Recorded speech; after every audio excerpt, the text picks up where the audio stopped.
It's more important why your donor wants to give money than what your cause is doing, actually. Because the important part about being successful with a lay leader and a philanthropist and a foundation is to understand what they want to do. It is their money.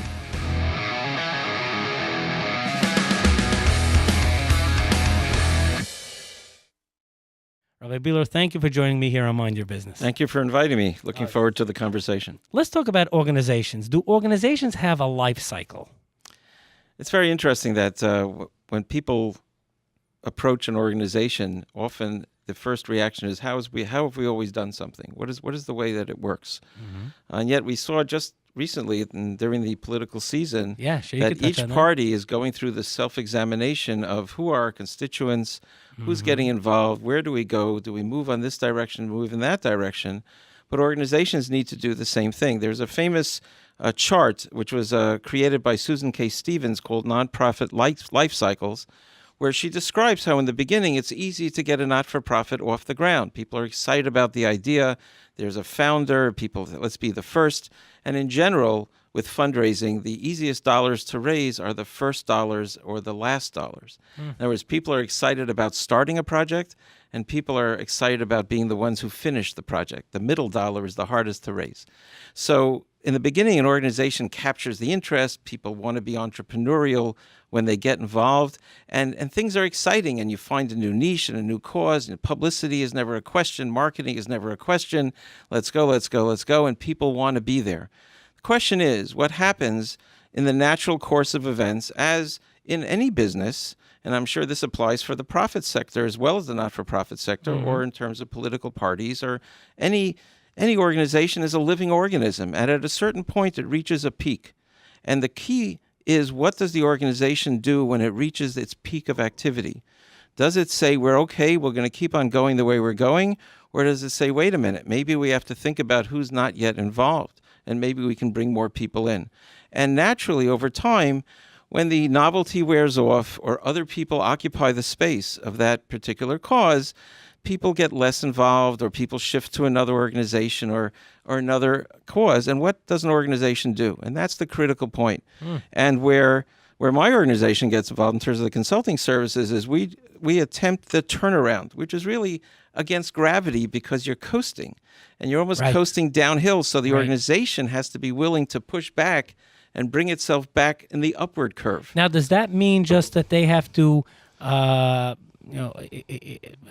announce new initiatives, or it's just moving the needle in terms of who they're servicing, or is it a combination of both? Well, it's very important to retain the involvement and to give the recognition to those who founded the organization, because they sweated the details in the beginning. So you don't leave them behind, but that's where the nuance comes in. How do you open up to new individuals while retaining the involvement and loyalty of the founders?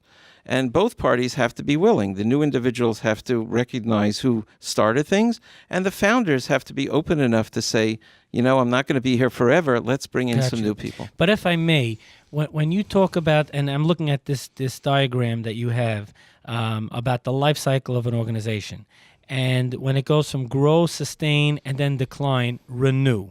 Right. What is that suggesting that there should be new initiatives from within the organization?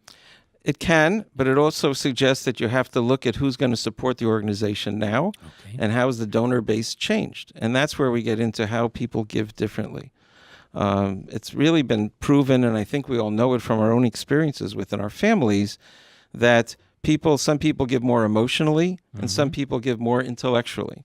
And whereas... Is there a percentage to that, by the way? Oh, there is a percentage, and it's ironic because the matures, as they're called, or the boomers, which I belong to in terms of that group, they are responsible for the largest amount of dollars being given, because they already, in theory, have some disposable income.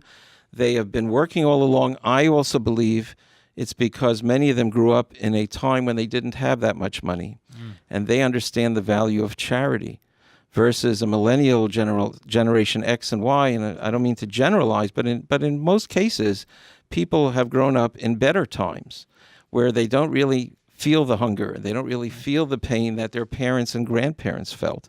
So their reasons for giving charity are different than the older generations. Now, what are some of the different reasons that people are motivated to be charitable? And I know you touched on boomers, millennials, but what are some of the, and you touched on it, some people are aspirational, some people it's more emotional, you said intellectual. Maybe you could talk about that, the different types of reasons why people give to an organization. That's key. And for those who are professionals in this area who are trying to raise money, it's more important why your donor wants to give money than what your cause is doing, actually. Because the important part about being successful with a lay leader and a philanthropist and a foundation is to understand what they want to do. It is their money. And the idea is that can your project fit into their dream? You can't change someone. If someone likes to give to a hospital, they'll want to give to medical reasons more than that. Doesn't mean they're wrong. That's what they want to do. So if you come with a museum or if you come with a school project even, you can't say to them, I think you're wrong because you want to give to medical care. You have to find the individuals. Now, people have to remember that there's over $350 billion given in charitable cash every year in the United States of America. Wow. And I maintain that every charity that's raising as much as it is now can continue to raise that, and there's much more money for charities to secure. The people who say, well, that person is tapped out, or how can I go to them? There are other people out there. And if you really look for the people who are interested in what you do, there's a lot of money available. You have to work for it. But it's never acceptable, in my opinion, to say there's no one left to ask.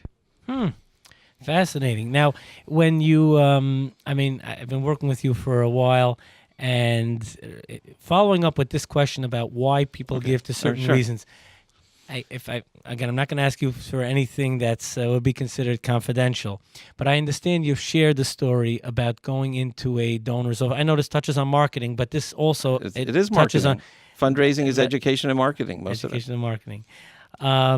What you went into a donor. Right.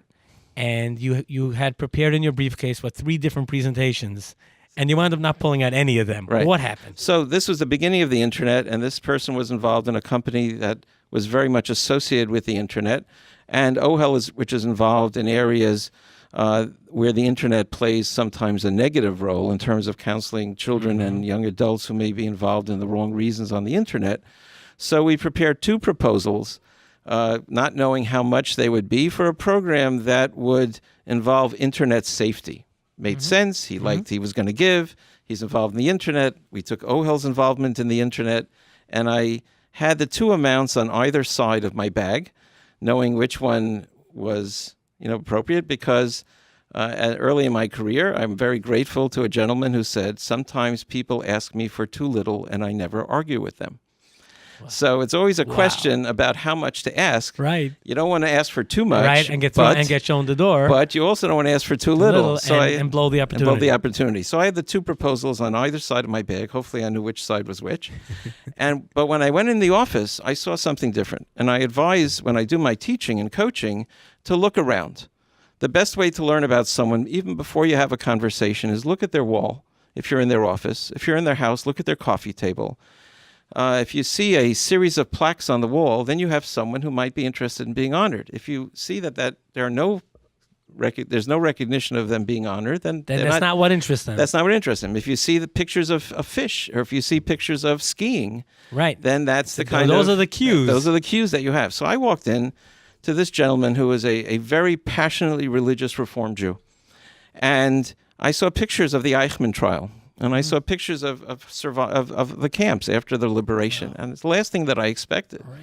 And so the conversation went in that direction. And it turns out that he was saved. He knows that he's alive because his grandfather escaped this little shtetl in Poland. And although he's not observant, he never forgot. And it was very powerful. He's a very successful individual.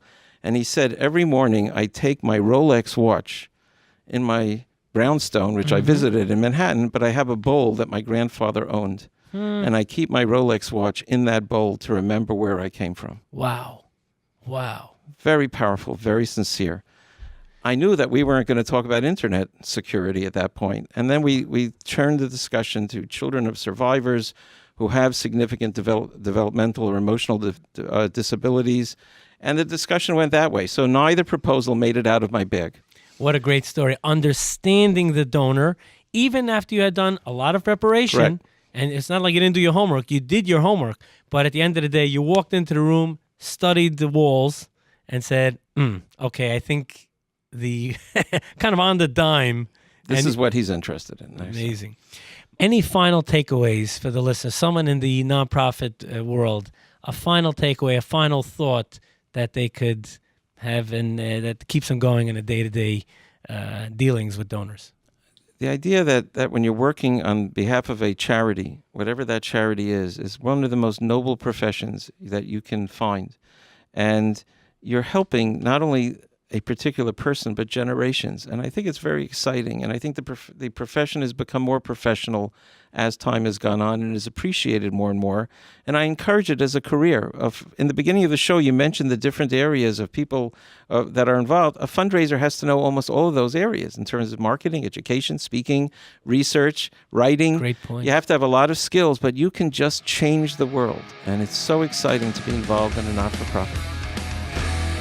77 WABC Radio presents Mind Your Business, hosted by founder and president of Bottom Line Marketing Group, Yitzchok Saftlas.